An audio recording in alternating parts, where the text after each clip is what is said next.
Welcome to VTV prime. చెట్టు, పుట్ట, పక్షి, చీమ, పాము, అలాగే జంతువులు, కొండలు, కోనలు, సెలయేళ్ళు, ప్రతిదీ మనకి భారతీయులకి దైవంతో సమానం. ప్రతి దాంట్లోనూ దేవుణ్ణి చూస్తాం. చెట్టు, పుట్ట అన్నిట్లోనూ దేవుణ్ణి చూస్తాం. నందిలోనూ దేవుణ్ణి చూస్తాం, పందిలోనూ దేవుణ్ణి చూస్తాం. పందిని వరాహావతారం అని చెప్పేసి మనం భావిస్తాం. అలాంటిది ఒక చెక్కిన విగ్రహం, ఒక స్వామి యొక్క అవతారమూర్తిని చెక్కినటువంటి విగ్రహాన్ని ఒక బహిరంగ ప్రదేశంలో మలమూత్ర విసర్జనలు చేసేటువంటి ప్రదేశంలో నిర్లక్ష్యంగా వదిలేసి దాన్ని వెలుగులోకి తీసుకొచ్చినటువంటి టీటీడీ మాజీ చైర్మన్ భూమన కరుణాకర్ రెడ్డి గారి మీద కేసు పెట్టడం ఏంటి అని చెప్పేసి ఇప్పుడు హైందవ సంఘాలు, ఇంకా చాలా మంది భక్తులు కూడా వాళ్ళ తీవ్రమైనటువంటి ఆగ్రహాన్ని వ్యక్తం చేస్తున్నారు.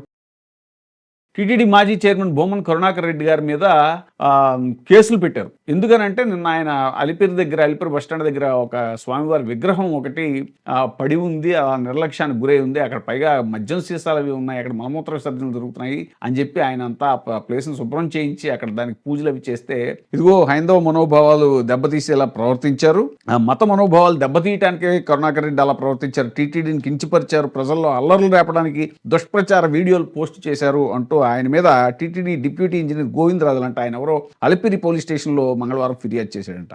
దీని మీద పోలీసులు విచిత్రంగా ఎన్ని కేసులు పెట్టారు, ఎన్ని సెక్షన్ల మీద కేసు పెట్టారు చూడండి. 196(1), 196(1)A, 197(1), 299, 352, 353(3), 356 సబ్సెక్షన్ 2 రెడ్ విత్ 356(1), ఇంకా బిఎంఎస్ చట్టం కింద ఇన్ని కేసులు ఆయన మీద నమోదు చేశారు.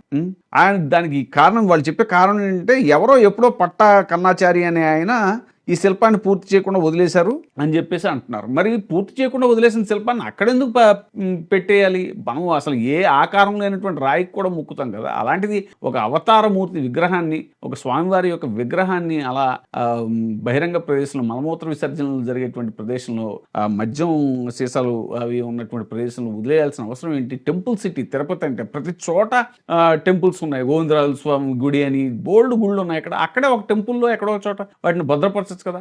అది అంటే అలాగే దాన్ని వదిలేశారనంటే ఇంకా అది రాయితో సమానమే. రాయిని కూడా పూజిస్తాం కదా మనం. అలాంటి దాన్ని వెలుగులోకి తీసుకొచ్చినందుకు మళ్ళీ భూమన కరుణాకర్ రెడ్డి గారి మీద రివర్స్ కేసు పెట్టడం ఏంటి? ఇది చాలా దారుణమైనటువంటి విషయం అని చెప్పేసి హైందవ సంఘాలు, అలాగే చాలా మంది భక్తులు కూడా మండిపడుతున్నారు టీటీడీ యొక్క చర్య మీద.